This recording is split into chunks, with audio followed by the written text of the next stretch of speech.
may have heard about a piece of legislation that is going through Capitol Hill right now called the Save America Act. Like most legislation these days, it too is contentious. The Republicans want it and the Democrats don't. No surprise, right? Well, this potential law could, in effect, change the way that we vote. So let's talk about it. Welcome to another episode of the Holy Politician podcast.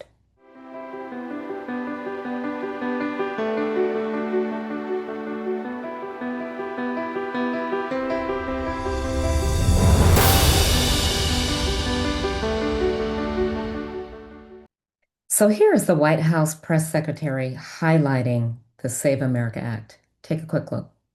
The Save America Act is overwhelmingly popular with all Americans because each provision is rooted in common sense.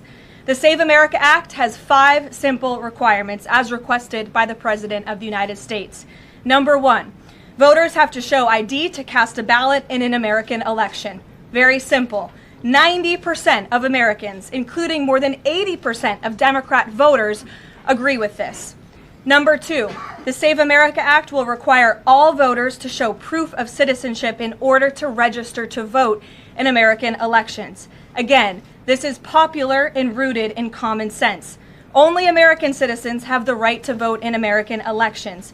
But after Joe Biden and the Democrats allowed tens of millions of illegal aliens into our country, it's more important than ever to ensure that only American citizens are registering to vote on our nation's voter rolls, and Congress needs to pass this.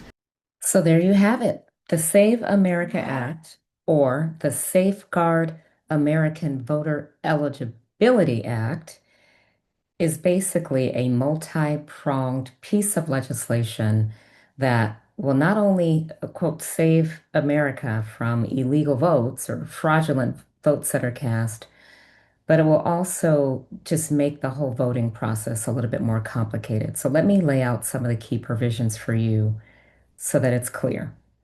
So if enacted, the law would generally require a few things. It would require proof of citizenship to register to vote, right? And so right now, we're not asked for our birth certificate or a passport or anything like that specifically to actually register to vote. It typically happens for example, if we move to another state, when we go to get a new driver's license, we're typically registered to vote at that point. So it would require proof of citizenship to register to vote.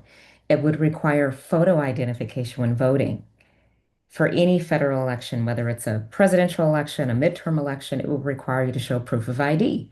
So you may have heard of voter ID laws, which 36 states currently have some variation of a voter ID law. In Florida, we have a voter ID law, and so we must show proof of who we are, what our name is on that roll, that our voter ID matches the name that is on that roll, right?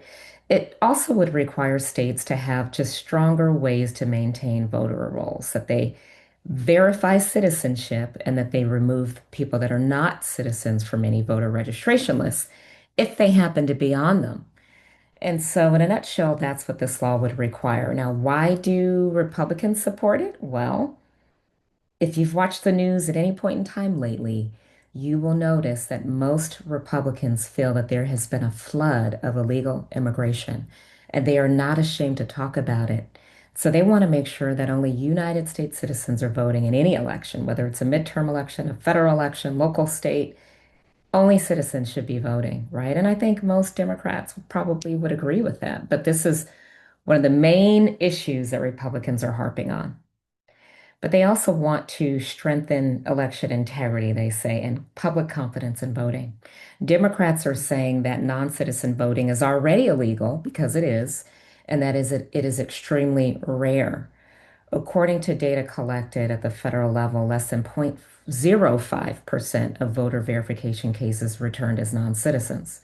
That's 0.05%, right? Which is less than 1% of all of the data that was gathered that return any case that non-citizens are potentially voting. Democrats also argue that a documentation requirement could prevent millions of eligible voters from registering, especially people that have a hard time accessing their passports or their birth certificates. And there are a number of different reasons and special cases as to why it's hard for people to access them. But I looked into some of these data because there's always data that supports one cause or another, right? Oftentimes data is biased because people are biased. And so, but I did a little bit of digging because when you say it will disenfranchise millions of voters, that's disconcerting and that should concern everybody, right? So there's an institute called the Bipartisan Policy Center that is in Washington, D.C., and it typically includes former members of Congress that either sit as advisors in the Bipartisan Policy Center on both sides of the aisle, folks that have worked for administrations in the past, typically presidential appointees. And so the Bipartisan Policy Center reports this. 9% of all eligible voters do not have or do not have easy access to proof of citizenship. So that's 9%, almost one out of every 10. And then similarly, 11% of registered voters do not have access to their birth certificate. So that's one out of 10. And these are data that they gathered that show that these circumstances are not as rare as you might think, right? And so I'm really interested in the registered voters that actually go to the polls. And according to recent data from Pew, about 60 to 65% of eligible voters vote in a presidential election year. In 2024, when people cast their vote for president, 65% of eligible American voters voted in that election. That's two out of every three. That's not a bad number. Typically, in the off presidential seasons or the midterms, you might get 50%. In 2022 midterms, 45% of eligible voters turned out, right? So if you're cutting 9% of that number, that is a significant number, right? If you're saying that 9% of eligible voters will no longer have access to vote, that's a significant dip in the people that turn out to vote, right? But the question is there any documented proof that this potential millions could happen if this is spread out widely across all 50 states and the District of Columbia and the rest of the territories that vote in presidential election years? Could this really affect America substantially? Well, there is some evidence that this might not turn out to be so good because the state of Kansas imposed a proof of citizenship requirement over a decade ago, and it turned out to be a disaster. And so there was a law that passed the state legislature in 2011 that ended up blocking the voter registrations of more than 31,000 citizens in Kansas who would have otherwise been eligible to vote. That was 12% of everyone seeking to register in Kansas were blocked. And so federal courts ultimately declared that their law was unconstitutional because it placed an unnecessary burden on voting rights. And so this law has not been enforced since 2018. And so Kansas, ladies and gentlemen, provides a cautionary tale about how pursuing an election concern that is in fact extremely rare, 0.05% rare, actually risks disenfranchising a far greater number of people that are actually legally entitled to vote. And one of the state's top election officials, who was the Secretary of State at the time in Kansas, who supported this law at the time, now warns people. He says, quote, Kansas tried that 10 years ago. It didn't work out so well because the district court found that at most there were 67 non-citizens registered over the last 19 years. And so you got 67 non-citizens across 19 years versus 31,000 that were denied access to the opportunity to vote in 1 year. And so that's problematic, right? And so if we are, first of all, if the system is not implemented right, you're going to have this catastrophe happen. And it might take states years to figure out how to do this right and how to do it well. But in the meantime, if this law were to pass the Congress, it could have immediate unintended consequences, which could disenfranchise people, right? So where does the bill stand now? Well, the House passed the bill. in February, just last month, so it passed the House of Representatives along party lines, which is no surprise because Republicans support this and Democrats by and large do not.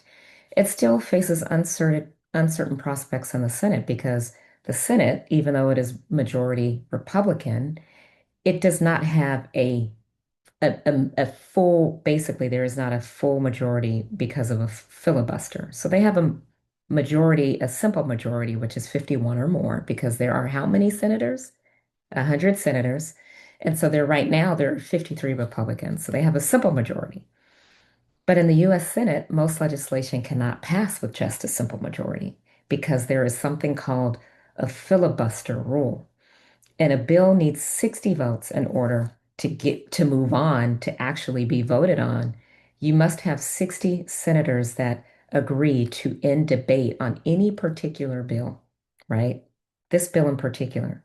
And so, in order to stop a filibuster, you need 60 people to do that. Well, with the simple majority of 53, the Republicans don't have that. And so, without at least 60 Republicans in the Senate, it's nearly impossible for this bill to pass the Senate, which means it's nearly impossible for this bill to become law. And the filibuster matters. It matters because it's almost like the one decent tool and lever that we have in the United States Congress. Because why? It forces people to work together. It forces the Senate to actually sit down and compromise on things.